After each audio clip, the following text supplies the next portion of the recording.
All right, on this episode of Bowks Talking Bouts, excited to be talking to an individual set to compete at BKB 34, which goes down on September the 16th. And we've got BKB British Gold on the line when Reece Murray and Martin Reffell step into the ring, and great having Martin on the show. How's your day going, man? Yeah, really, it's good. It's been a long day, to be fair. Full day at work, got home, quickly said hello to the kids, and then off to the gym.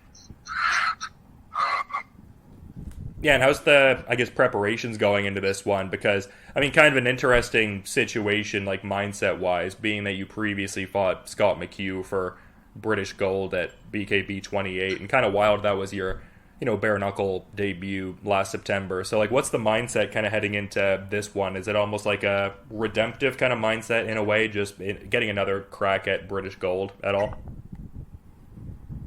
So I took the Scott McHugh fight on 3 days' notice last year.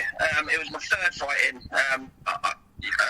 on BKB, and the preparation wasn't really there. I was always keeping fit, but yeah, I just kind of lost the fitness towards the last few rounds. But yeah, this time I've been fully prepared.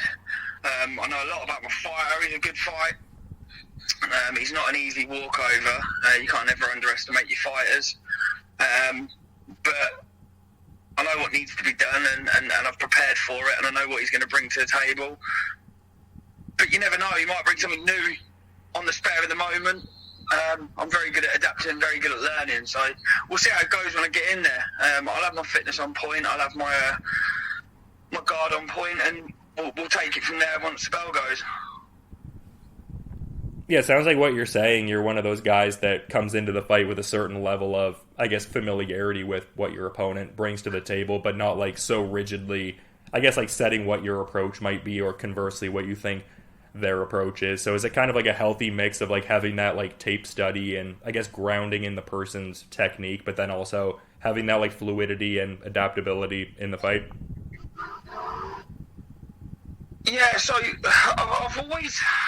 people always train for a certain fight, and they train a certain way, and they go in there with a game plan.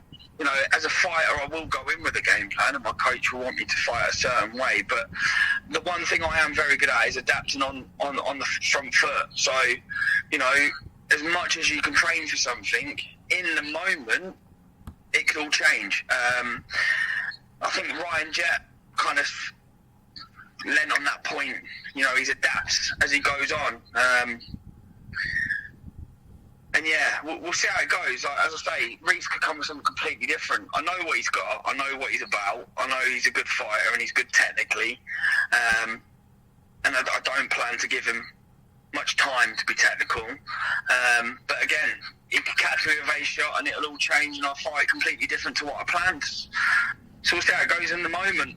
But I tell you what, there will be blood and there will be a war, because I do love a good fight. Yeah, absolutely. And you kind of touched on it there, just talking about your last fight there against Ryan Jett, and just curious to, get some of your thoughts on that BYB 18 fight you had there in June, because I saw some articles that were positing that they felt like you should have won the fight. One of the headlines even went as far as to describe it as a robbery and whatnot. It really seemed like you, kind of put it on him as far as the, eye injury and things of that nature. So what were your thoughts on that one? Did you think that was almost a controversial one, or what were your main takeaways, I guess? I think Ryan was a very good opponent. I'm in two minds. So I can look at it and say, yeah, there was a robbery in place. American rules, American ring. But to be honest, there was a lot of things that I look back on and think I could have done more. I got caught with a big, heavy shot in that first round, stepping forward, and I lost eyesight for the first 10 seconds of the first round. And I think that kind of then stopped me, because normally when I'm attacked, if you look at the Levici fight, as he comes forward and attacks me, I'm trying to still throw shots as I'm stepping back. But as you hear the commentary in the BYB, as I'm stepping back, I'm not throwing anything. So as much as I could sit there and throw my hands up and go robbery, robbery, robbery, Ryan Jett was a good fighter. He done really well. And apart from the clinch, I think I dominated in the clinch. I had a lot more strength. I was able to throw a lot more in the clinch. But I just don't I left everything in there, but there was things I could have done more of. I weren't my usual self, and I think it's because of that first shot that caught me. So no, it could have either gone either way, and I think it is what it is. And the right man won the fight on the night. And BYB is a difficult fight. I underestimated the fitness needed for the BYB show. I was fit, but it takes so much out of you doing that clinch work. I definitely prefer the boxing side of it rather than the clinch. But as I say, Ryan won that fair and square in my eyes, really. I just could have done a little bit more on my back foot like I've done in the past. But I think he kind of rocked me with that first shot, and it kind of was like, whoa, that hurt. I was a bit dubious, and in my head I was a bit more dubious of stepping forward, letting those shots go. In the last round, when his eye was closed, realistically, if I'd have just carried on throwing the left hook, right hand, and just really going to work on that left eye, I could have stopped the fight on a doctor. So yeah, no, Ryan won that, and he done really well, and he's a decent bloke. No hard feelings for it. Maybe if he comes to England and does BKB, it might be a different result. But yeah, no, it was a good fight, and I learned a lot from it. And we'll move forward. So it wasn't really a loss; it was a learning curve. I've learned from it, and I'll move on now. Yeah, and not taking away from the fight. I mean, a lot of people saw that as like the fight of the night, and I could understand why. I guess I'm curious I guess this is a bit of a two-part kind of question, like just wondering about some of the initial thoughts of being part of that crossover event, like the BYB versus BKB and like the Europe versus, Team USA kind of connotations to it and stuff like that. And I mean, I guess that's the first part of the question, but another thing that I'm curious about, because it seems like from what you're saying, you would almost like know what to do if you were to have like another fight in the Trigon. Like, is that something you would want to do? Like, could we see another BYB Extreme fight for you? So I was honoured to fight for my country and my team. It was definitely an honour to be part of it, and it was good to be part of it all. In regards to the BYB, I definitely would know what to do and where I'd have to improve on it. So the learning point would have been picked up, and I would take that into the next one. In regards to wanting to do it again, I'm not sure. As I say, I prefer the BKB rules. I'm not too keen on the clinch. Although I dominated in the clinch, it just didn't feel... I felt more like I was having a scrap on the street and wrapping someone up on the corner rather than boxing and moving in a ring. But listen, I'll never say never. And if it gets thrown, the opportunity gets thrown for me to go over to America or do the same again, in the moment I might say yes.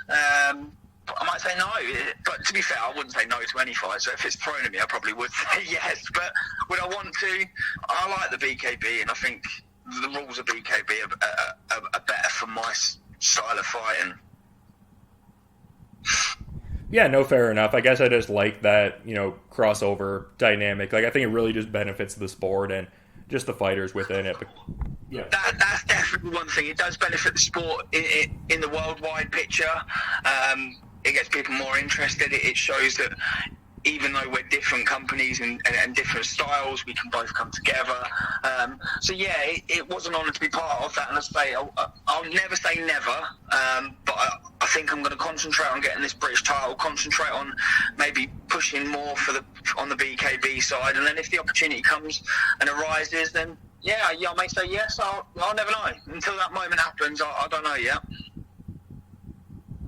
Yeah, I get where you're coming from, though, and I guess just talking about, like, the quality of work, like, it seems like Respect Fitness is, like, the primary spot, and I was seeing some different pictures of you working with guys like, Patrick Nash, and, I mean, I saw the work with Aaron McCallum as well. I mean, I imagine that would be great work, just in general, but specifically with him also challenging for British gold on this looming event here. So can you speak to, I guess, just this particular camp here leading into this one? Yeah, so I've already said to Aaron, if he wins it, I'm going to come chasing it that way. Definitely give it a go, maybe do 2-time British. But no, it's good getting about and sparring these lads. There's a big respect within BKB. and the opportunity always comes around to be able to kind of travel around up and down to different gyms and get that in. And with us both, we're good friends, me and Aaron. I get on with him really well. He's a good bloke. I get on with his partner. I also get on with the lads that he trains with as well. So he travels to me, I travel to him. So yeah, it's brilliant to get that interaction with them and the training with them.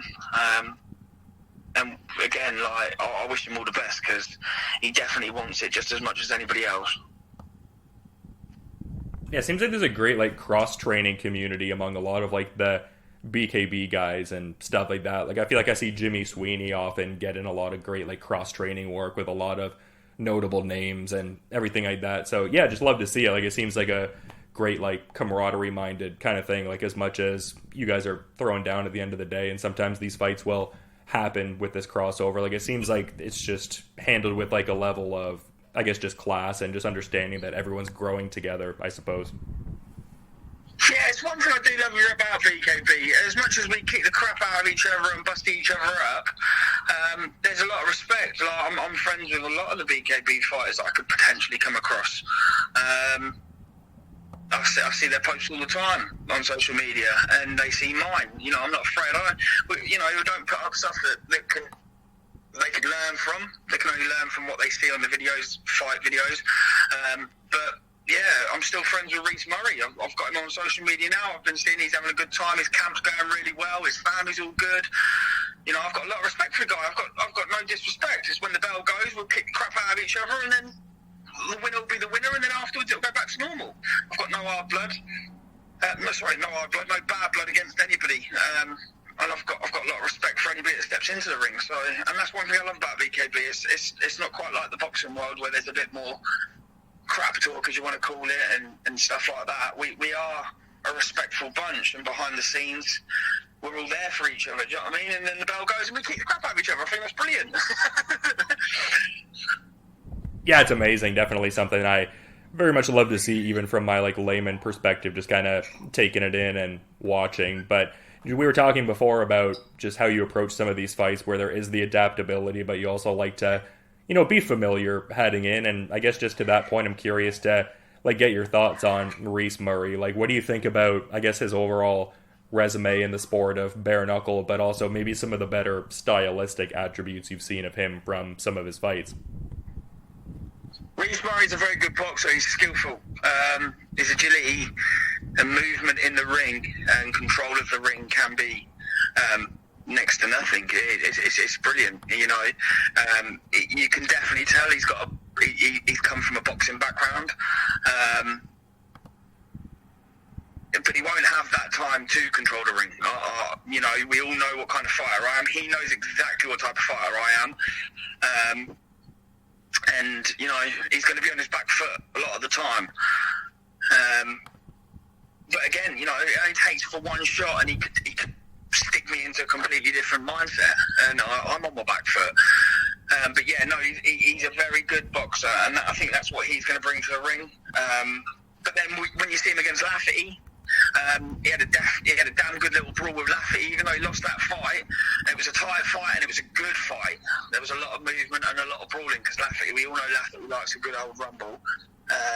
So yeah, again, it's one of those things. And this title, you know, he's hungry just as much as I am. If not, you know, he's hungry for that title because he lost that out to Lafferty last time. And that's why he doesn't hold it at the moment. But I am just as hungry. I want that title. And since I started, I was more mindset on the British title. So no matter what he brings to that ring on the day, I will adapt. I will come through. And I will give everything I've got to win that title. And just hearing you talk about it, like, it seems like a very interesting stylistic matchup, because we were talking about before about like the BYB rules where it was like more oriented to like the active clinch and like the infighting and stuff like that. And just in seeing like the backstory on you, like it seemed like gloved boxing was kind of the first like initial love, but just drawn to bare knuckle for like the rawness and like the real nature of the sport. So just kind of the read of this fight, it would almost seem like just like people who are like a real big fan of like the Broughton's rules or like the London Prize rules from like a bygone era, but it's just interesting. Like, it's like not so much like, again, obviously much more refined with time and stuff like that, but it would seem like people who are a fan of that classic, like old school, like at range, like Broughton's rules, London prize rules style boxing, like they'd really be getting a great fight out of this one here. Yeah, so see, with the BYB, I think the big thing of it is the holding. So I like the inside work. I like to be tight. I like to be sat, and I like to work nice, short, sharp shots. Looking back on some of the fights I had, Levici, I knocked him down with really short, sharp shots. But then look at the Lawson fight. I caught him with some real long body shots. With Scott McHugh, we had a bit of a jab, then we went in for a ball. So it's not that. It is the holding, because you are so tight, and the draining of holding, that's the difference. Whereas with BKB, you can get in tight, you can work on the inside, but it has to stay, you can't just grab hold of them and start laying into them. It has to be nice, and you have to keep working, keep those arms moving. It is, going back to the old school, there is nothing better. I loved gloves. It got me into the sport. I went into the ring 16, 17 years ago. I tried the pro boxing under the British Irish Board of Association. I've done a lot of unlicensed. But yeah, that first fight against Johnny Jones, that just completely changed everything for me. And even my coach said, like, you box completely different with gloved on than you do with bare knuckle. With gloved, I can be quite silly, complacent, put my hands down, take shots I shouldn't, not afraid to take a shot, even if they're 4 or 5 stone heavier. I'm taking shots to the face just because they've got gloves on and it doesn't hurt.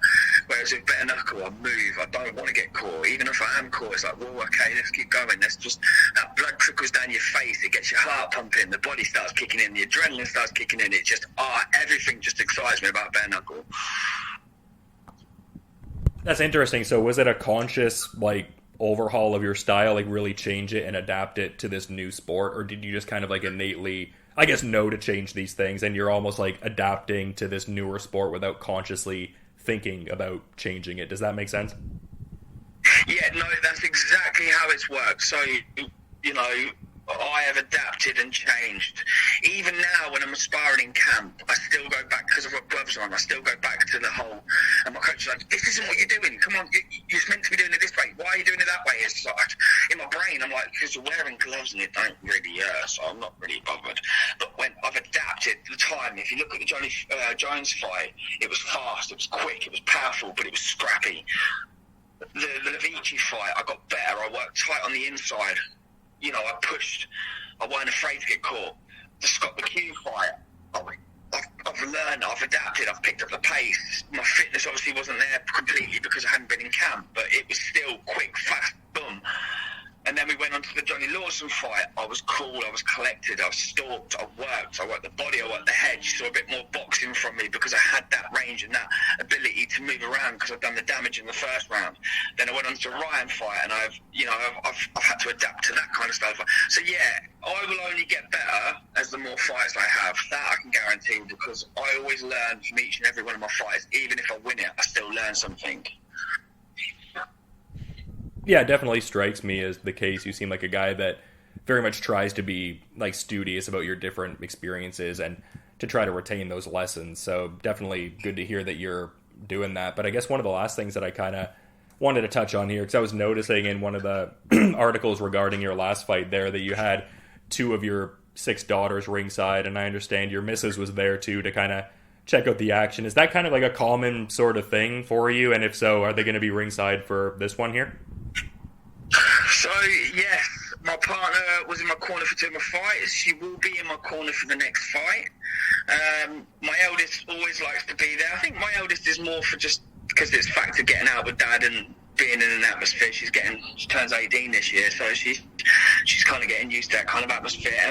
And then mine and my partner's little girl Tara, we want her in this lifestyle. We want her to grow up in this lifestyle.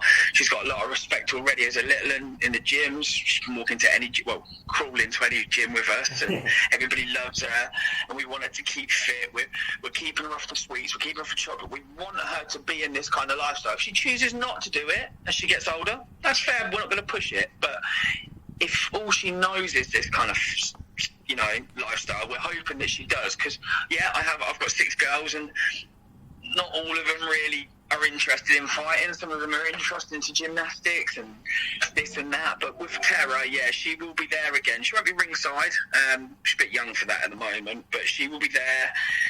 My eldest is already asked to be there, so she'll be there as well. My kids are kind of one of the reasons I do it. They're not the reason, but they are one of the reasons. I want them to be proud of their dad. I want them to look back and go, yeah, my dad did this. This is what he wanted to do, and this is what he achieved. Do you know what I mean? Yeah, that's kind of the sense I got. Like, it seems like it very much galvanizes your already strong resolve. Like you were saying there, it's like individually you want to do great things and pursue this, but definitely could serve as like a great source of motivation to like represent them well, I would think. Yeah, and it's another good thing. I've got all girls. All 6 of my kids are girls, so it's nice for them to tell their partners when they do have boyfriends that my dad's a bare knuckle champion. yeah. Kind of lets the boys know, doesn't it? Yeah, show them that British belt and put a little fear in them, kind of thing. Show them the hardware, kind of thing. Yeah, this is what happens when you mess up with my children.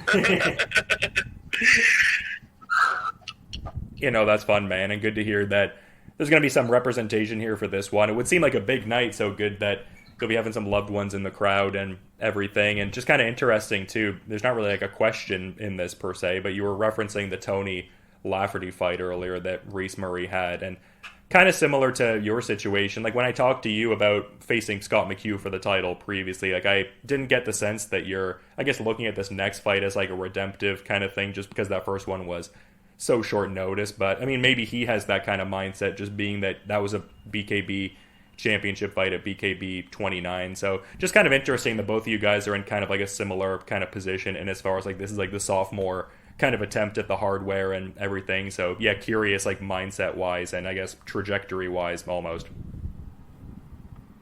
Yeah, no, I think it means a lot to both of us. I think this is going to be, like, I've had 3 fight of the nights out of 5 now, and I'm pretty certain this will be fight of the night, if not fight of the year.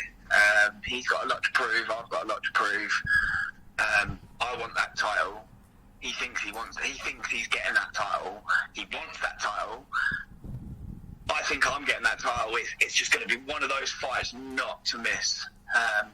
Anything can happen on the night, but I think we're both going. And I saw a post from not long ago about how some of his old fight camps, they weren't the best fight camps that he could have had, and he's made sure that I'm getting this full attention. Well, I'm glad I'm getting this full attention, because I wouldn't want anything else but his full attention, because as a fighter, I want the best of him coming in that ring.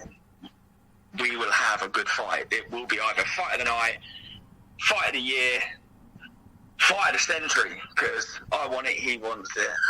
And yeah, there's definitely going to be some war and blood. Yeah, I mean, I was excited for this fight before talking to you, but definitely compounding that much more so. I feel like this will be a great throwdown for sure, but just in being mindful of your time and everything, man, I'm curious if maybe there's like a final parting thought you'd like to add as we're kind of wrapping things up here, Martin. I'd like to thank all my sponsors quickly. Respect Fitness, Peterborough Boxing, TML Solicitors, Explosive Vape, and Longland Electricals. Without them, they make my camp so much easier, so I appreciate that. And all my fans, people that come to watch, buy tickets, buy it online. As I say every single time, I promise you blood. I promise you a good fight.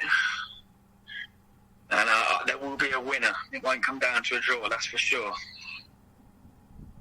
Yeah, and you've definitely never broken those promises for sure. Anyone that's seen your fights can attest to that. Yeah, I'm glad. And I appreciate you for giving me your time. As much as you take my time, I appreciate the time you're giving as well. It's always good to get out there and speak to people. I don't think I've ever said no to an interview. It's always good to get my views and opinions out there. And yeah, I hope to next time maybe speak to you after the fight when I've brought the title home. Yeah, definitely, man. Glad to hear that it's a mutual thing. Very much enjoyed getting to have you on and get your insights. Been watching you fight for a bit now, so cool we could get in this talk ahead of BKB 34. And yeah, definitely excited for this Reece Murray fight on September 16th for that British gold. But until then, man, you have a good rest of your day, and looking forward to checking out this fight when it goes down too. Brilliant. Well, thank you very much for your time. I'm now going to go sweat and probably cry on the way home because I've been killed off. All right, well, hopefully it's more sweating than crying, but in any event, you have a good one, man. Of course, I'll probably cry whilst I'm sweating. But thank you for your time, buddy. All right, on this episode of Bowks Talking Bouts, excited to be chatting with an individual who competes at BKB 34, and that goes down on September the 16th. And we've got BKB gold in this bout as Martin Reffell takes on Reece Murray, and great getting to have Reece on the show for the first time. How's your day going there, man? Yeah, I'm good, man. Just finished training. All good. How are you doing?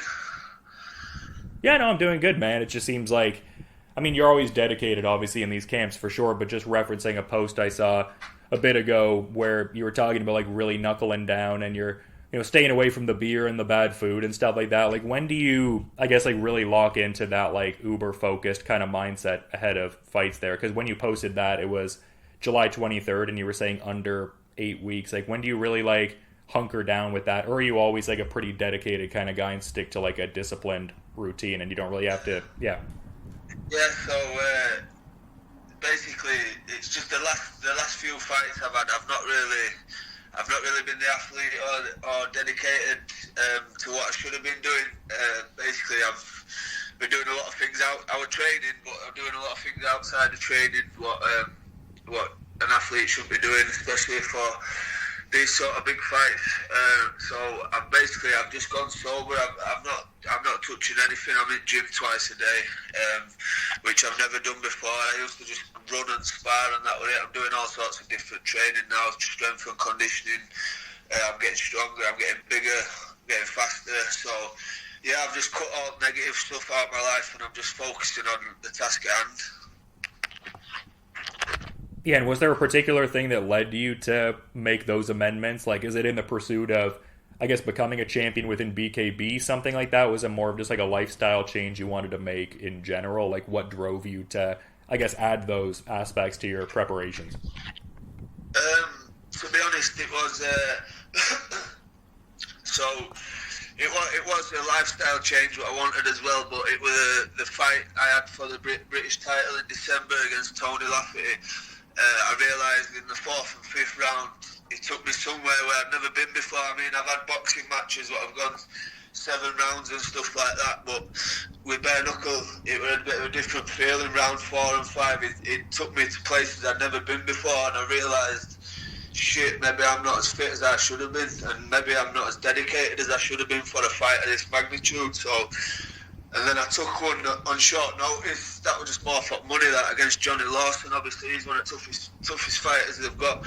And I didn't train for at all, to be honest. I didn't train one little bit for it. And I felt it in that fight. So I was just like, nah, if I'm going to do this from now on, it's going to be serious. And to be honest, I feel like when I'm trained and I'm focused at my weight class, I beat everybody. So that's my mindset at the moment. Yeah, just a very interesting arc that you outlined there. I guess I'm just kind of curious, like, does this, chance to become a BKB champion here, does it feel redemptive almost? Just because, like you said, like maybe you weren't putting the preparations into it initially and it being short notice, et cetera, a lot of variables in the last couple fights. Like, does this upcoming fight present almost like a redemptive opportunity to kind of be like, hey, this is like a much better, representation of my skills as a fighter and a much better representation of, what I could give, I guess, in the pursuit of a title? Yeah, 100%. It's definitely redemption. I mean, in an ideal world, I would have fought Tony Lafferty again, and that would have been the ideal fight, but to be honest, I feel like this is an harder fight than that fight would have been, so I'm training harder anyway. But yeah, it's definitely redemption. That belt is 100% coming home with me on 16th of September. I mean, I respect Martin, he's a good fighter, but I'm going to do a job on him. It's as simple as that. Like, I'm not messing about in this camp. I'm punching hard, I'm stronger, I'm faster, I'm just more ferocious than I've ever been, and I just feel like nobody's seen what I've got to offer yet when I'm fully focused, because I haven't been fully focused for a long time. So I just feel like when I come back this time, it's going to be a shock to everybody. They're going to be like, wow, this guy really don't fuck about, does he? You know, he's put it in this time. And they'll see a different race coming 16th of September, so I'm excited. Yeah, for sure. And curious to go back to something you were kind of saying there. I don't know if I misconstrued that. Like, are you almost looking at this upcoming fight against Martin Reffell as almost like maybe like a bigger challenge or a more, I guess, nuanced one than a rematch with Tony Lafferty? Was that kind of what you were touching on there a bit? Yeah, well, I feel like it's two different styles, so it's hard to say which one would be tougher. I feel like Martin presents a tougher fight just with his pace and the fact of how he comes forward, and he's more ferocious and in your face sort of thing. So that I feel like it's a tougher. I feel like Tony's a better boxer, but Martin's a better fighter. So shall we say? But yeah, I mean, it's just pushed me to another level, because obviously I want the Tony Lafferty rematch. That's exactly what I want. I'm not looking past Martin, but when I'm done with Martin, like, Tony will be getting a shout on microphone for when he's back ready. You know, I need that fight back. It's something what's stung for a long time, because I want me on that night, and it stings me. So I definitely need that fight back. So this title really. Obviously, I need to beat Tony to feel like a champion anyway, because he bet me for the belt. So I'm going to win this belt regardless. But my first defence will be against Tony Lafferty. Yeah, just an interesting landscape, and that would definitely make sense. But it seems like your opponent is also kind of in a similar spot in a certain regard, just also having contended for BKB gold when he fought Scott McHugh and did so on short notice. So kind of interesting, like slightly different circumstances for each of you, but maybe a comparable mindset in as far as like a redemptive, you know, like second shot at BKB gold sort of thing. Yeah, sure. I mean, like I say, I think I've got no but respect for Martin. I mean, I spoke to him after his last fight, and I said, yo, I'm a fan of you. I like your style and stuff like that. Even though we'll probably cross paths in future, I'm a fan. And obviously, then I got the call. They were like, yo, you're fighting Martin for British title. I was like, sound, you know. So I'm a fan of it, so I get to fight someone who I'm a fan of, you know, and it makes it exciting for me. I just feel like when it comes to skill level, I mean, he's fit and he's a good boxer, but when it comes to straight boxing skill level, I just feel a level above him, and I think that's going to show on night, because I've never really been as fit. I'm fitter now than I ever have been. I'm on it, and I've still got 4 weeks left. I'm fitter now than I ever have been for any of my other fights, you know. And I'm just building off that. So I'm off. I'm going abroad tomorrow. I'm going to train in some mountains, altitude training. And then I'm coming back. I'm going to get some sparring done, and then I'll be ready to rock. Yeah, and I'm sure we'll put a show on for fans, but yeah, I just feel like it's my time this time. I know he'll be coming for redemption, like he wants his title, but I just feel like it's my time. I've served my apprenticeship, and I'm ready to become a champion now. Yeah, and some facets of this fight I still want to, you know, touch on, but in terms of like your wording there, like, you know, going through the apprenticeship and stuff like that, it seems like Golden Team was like the spot for a couple of years and then started working closer to home. Like, who would you say, I guess, like some of the primary figures were in, I guess, helping you go through this apprenticeship and accrue those kind of skills you're talking about? So I've been at a few gyms, to be honest, through my BKB career. I've just sort of floated about and done my own thing. At the moment, I've done a full circle. When I started boxing, when I was about 12 or so, 13, I started going to an amateur boxing club in my town, and here I am 15 years later. I've done a full circle, and I'm back down there now training with them. There's a coach down there called Pedro at SYD Boxing Club in Nottingham. He's basically helping me and just basically training me for this fight. He's an ex-pro himself. He fought some good fighters, and he's been around the game for a long time. So he's sort of just filling me with advice, and it's paying off. Like I can feel improvements. Lads in gyms can feel improvements. So yeah, I'm just basically keeping it close to home. It's literally 2 minutes from my house. It's actually at my old high school, so it's all right. It's pretty cool. Yeah, it seems like that communal kind of space really has helped you out, not just as a fighter, but just in general. Like I was checking out an interview you did on The Wraps Are Off, and you were talking about how you kind of strayed away from boxing a bit in your teens and got into some, I think like the wording was like less than savory behavior. So it's just kind of interesting in the general like arc of the story, like just how much like balance and direction this certain, you know, space seems to give you. So yeah, great to hear that. Yeah, well, boxing basically saved me. If I wasn't here right now, I'd probably be in jail, to be quite honest. Boxing and my children saved me. I want a very nice character when I was younger.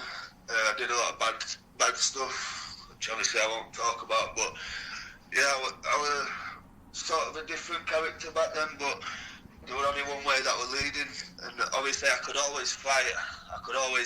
Regardless of whether it was boxing or on the street. And I just thought, you know what, I actually like to fight, and I thought, why don't I do that but do it in a positive way? So yeah, boxing sort of kept me off the streets and kept my head in a good place.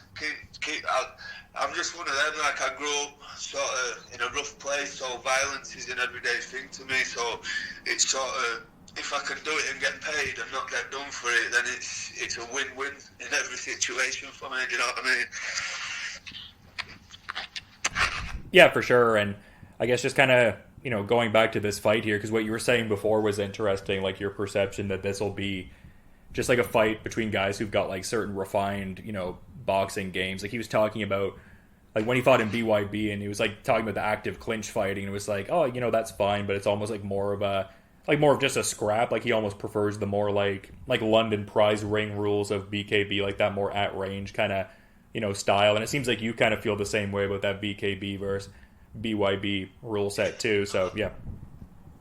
I mean, Martin's a boxer, isn't he? He's a boxer. He's like me. I mean, I'm a fan of BYB. It's interesting to watch, but I'm not a fan of fighting for him because that rule set, it's just a street fight. That, you know, there's not really no skill in it.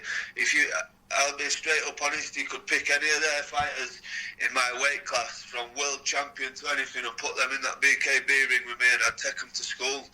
And I'm sure they'd do the same to me in BYB, because it's just, they've got certain styles, and we've got certain styles. Me and Martin are boxers.